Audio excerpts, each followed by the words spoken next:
Lay down, Wyatt. The Crystal Shard by R.A. Salvatore. Come gather round, hardy men of the steeps, and listen to my tale of heroes bold and friendships fast, and the tyrant of Icewind Dale. Of a band of friends, by trick or by deed, bred legends for the bard, the baneful pride of one poor wretch, and the horror of Crystal Shard.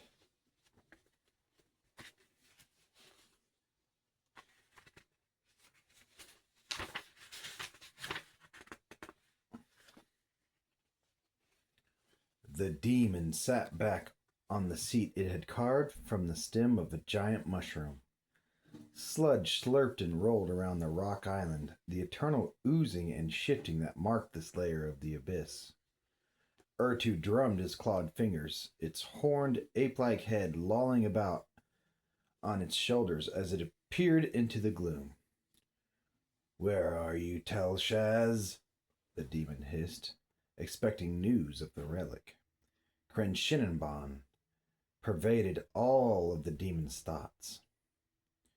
With the shard in its grasp, Ertu could rise over an entire layer, maybe even several layers.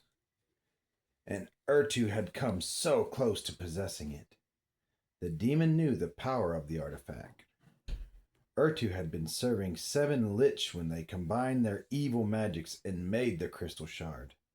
The Liches, undead spirits of powerful wizards that refused to rest when their mortal bodies had passed from the realms of the living, had gathered to create the most vile artifact ever made, an evil that fed and flourished off of that which the purveyors of good considered most precious, the light of the sun. But they had gone beyond even their own considerable powers. The forging actually consumed the 7, Crenshinenbon stealing the magical strength that preserved the Lich's undead state to fuel its own first flickers of life. The ensuing bursts of power had hurled Ertu back to the abyss, and the demon had presumed the shard destroyed. But Crenshinenbon would not be so easily destroyed. Now, centuries later, Ertu had stumbled upon the trail of the crystal shard again, a crystal tower, Krishal Tirith, with a pulsating heart the exact image of Crenshinenbon. Ertu knew the magic was close by. The demon could sense the powerful presence of the relic. If only it could have found the thing earlier. If only it could have grasped. But then Aldemenira had arrived, an angelic being of tremendous power. Aldemenira banished Ertu back to the abyss with a single word. Ertu peered through the swirling smoke and gloom when it heard the sucking footsteps. "Telshaz?" the demon bellowed. "Yes, my master," the smaller demon answered, cowering as it approached the mushroom throne. "Did he get it?" Ertu roared. "Does Aldemenira have the crystal shard?" Telshaz quivered and whimpered. "Yes, my lord. No, my lord." Ertu's evil red eyes narrowed. "He could not destroy it." The little demon was quick to explain. "Crenshinenbon burned his hands." "Ha!" Ertu snorted. "Beyond even the power of Aldemenira. Where is it, then? Did you bring it, or does it remain in the second crystal tower?" Telshaz whimpered again. It didn't want to tell its cruel master the truth, but it would not dare to disobey. "No, master, not the tower," the demon whispered. "No?" Ertu roared. "Where is it?" "Aldemenira threw it." "Threw it?" "Across the plains, merciful master," Telshaz cried, "with all of his strength." "Across the very plains of existence," Ertu growled. "I tried to stop him, but—" The horned head shot forward. Telshaz's words gurgled indecipherably as Ertu's canine maw tore its throat out.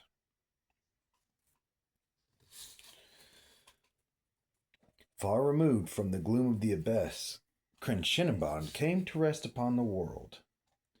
Far up in the northern mountains of the Forgotten Realms, the Crystal Shard, the ultimate perversion, settled into the snow of a bowl shaped dell and waited.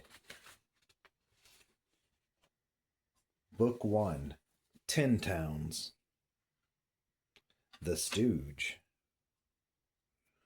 When the wizard's caravan from Host Tower of the Arcane saw the snow-capped peak of Kelvin's Cairn, Roland, how do you pronounce Cairn? Kelvin's Cairn? Cairn? Kelvin's Cairn.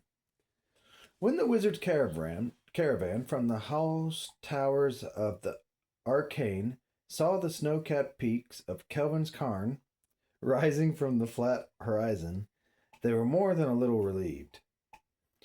The hard journey from Luskan to the remote frontier settlement known as Tin Towns had taken them more than 3 weeks.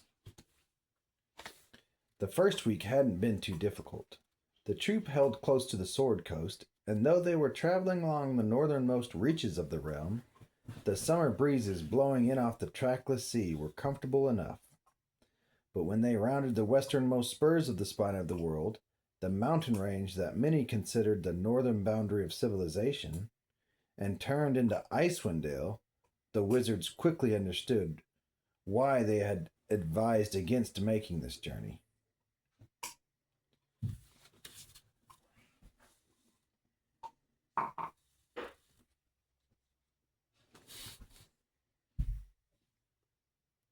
Icewind Dale, 1,000 square miles of barren, broken tundra, had been described to them as one of the most unwelcoming lands in all the realms, and within a single day of traveling on the northern side of the spine of the world, Eldaluk, Dendybar, the Mottled, and the other wizards from Luskan considered the reputation well earned.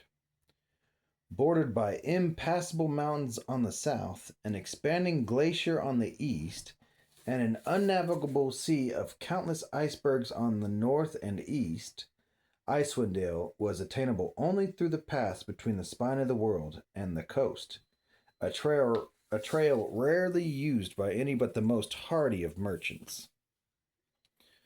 For the rest of their lives, 2 memories would ring clear in the wizards' minds whenever they thought about this trip. 2 facts of life on Icewind Dale that travelers here never forgot. The first was the endless moaning of the wind, as though the land itself was continuously groaning in torment. And the second was the emptiness of the dale, mile after mile of gray and brown horizon lines. The caravan's destination marked the only varying features in all the dale. 10 small towns positioned around the 3 lakes of the region, under the shadow of the only mountain, Kelvin's Cairn. Like everyone else who came to this harsh land, the wizards sought Tin Town Scrimshaw, the fine ivory carvings made from the head bones of the knucklehead trout which swam in the waters of the lakes.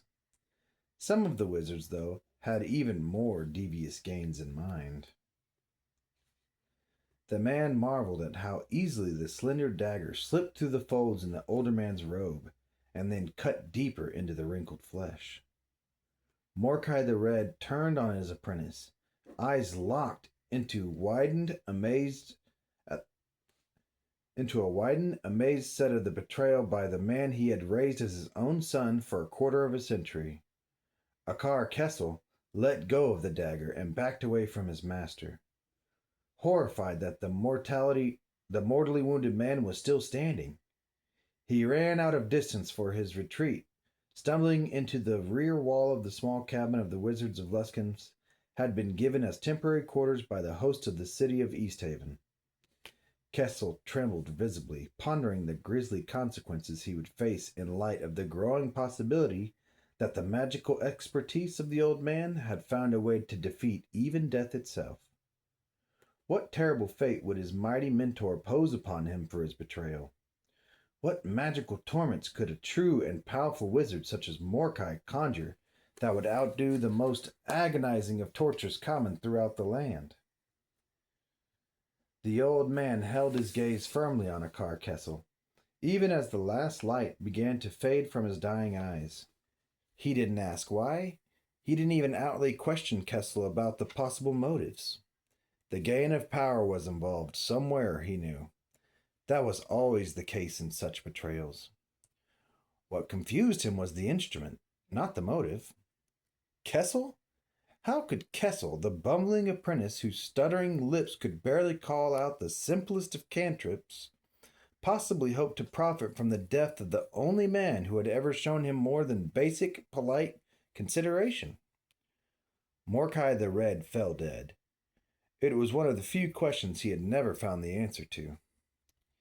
Kessel remained against the wall, needing its tangible support, and continued to shake for long minutes.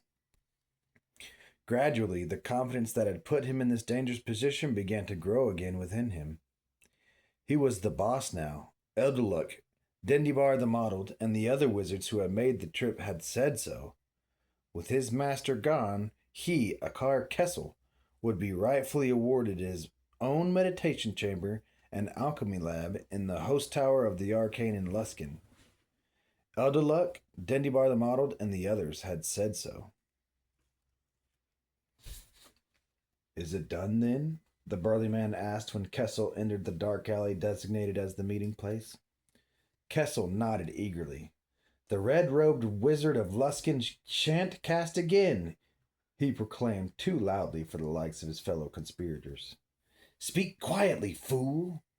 Dendybar the Mottled, a frail-looking man tucked defensively within the alleyway's shadows, demanded in the same monotonous voice that he always used. Dendybar rarely spoke at all and never displayed any semblance of passion when he did. Ever was he hidden beneath the low-pulled cowl of his robe. There was something cold-blooded about Dendybar that unnerved most people who met him. Though the wizard was physically the smallest and least imposing man on the merchant caravan that had made the 400-mile journey to the frontier settlement of Ten Towns, Kessel feared him more than any of the others.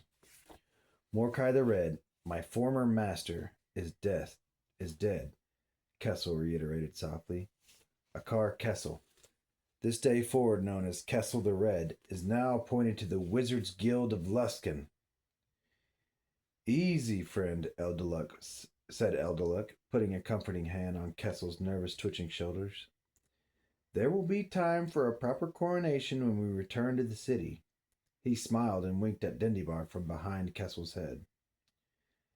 Kessel's mind was whirling, lost in a daydream search through all the ramifications of his pending appointment.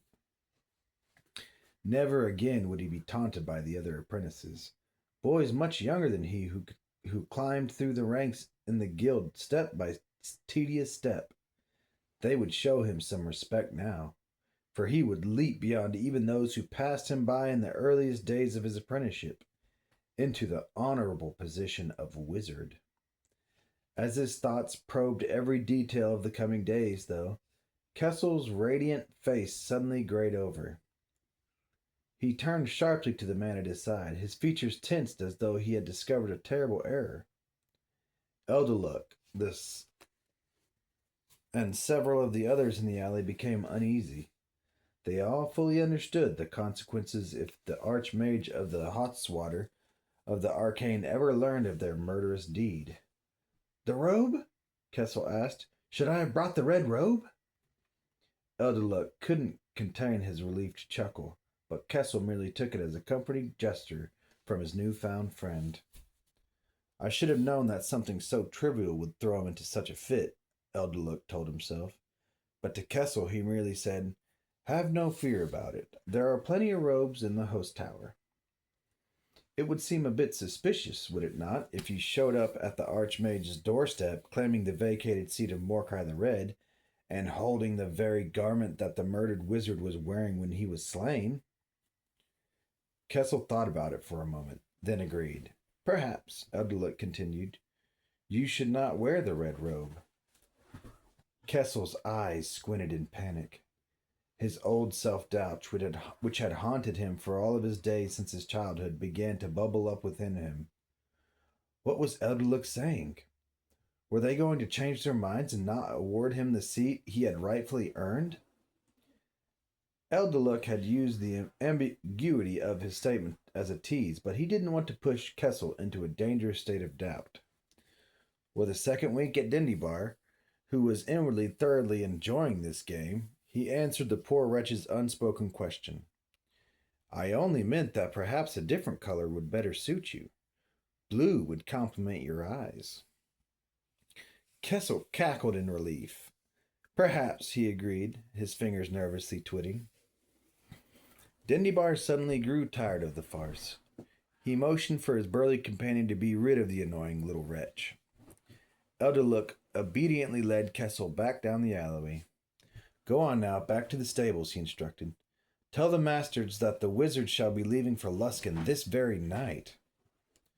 But what of the body? Kessel asked. Elderlook smiled evilly. Leave it. That cabin is reserved for visiting merchants and dignitaries from the south. It will most probably remain vacant until next spring. Another murder in this part of the world will cause little excitement, I assure you, and even if the good people of East Haven were to decipher what had truly happened, they are wise enough to tend to their own business and leave the affairs of wizards to wizards. The group from Luskan moved out into the waning sunlight on the streets. Now be off, Elderluck commanded. Look for us as the sun sets. He watched as Kessel, like some elated little boy, scurried away. How fortunate to find so convenient a tool, Dindybar noted. The wizard's stupid apprentice saved us much trouble. I doubt we would have found a way to get at that crafty old one. Though the gods alone know why, ever did Morka have a soft spot for his wretched little apprentice. Soft enough for a dagger's point, laughed the second voice. And so convenient a setting, remarked yet another. Unexplained bodies are considered no more than an inconvenience to the cleaning wretches in this uncivilized outpost. The burly Elderluck laughed loud. The gruesome task was at last completed. They could finally leave this barren stretch of frozen desert and return home. Frozen desert. Yeah, that's what it says. Kessel's steps was sprightly as he made his way across the village of Easthaven to the barn where the wizard's horses had been stabled. He felt as though becoming a wizard would change every aspect of his daily life, as if some mystical strength had somehow been infused into his previously incompetent talents. He tingled in anticipation of the power that would be his. An alley cat crossed before him, casting him a weary glance as it pranced by. Slit-eyed, Kessel looked around to see if anyone was watching. Why not? He muttered. Pointing a deadly finger at the cat, he uttered the command words to call forth a burst of energy. The nervous feline bolted away at the spectacle, but no magical bolt struck it, or even near it. Kessel looked down at his singed fingertip and wondered what he had done wrong. But he wasn't overly dismayed. His own blackened nail was the strongest effect he had ever gotten from that particular spell. Until next time.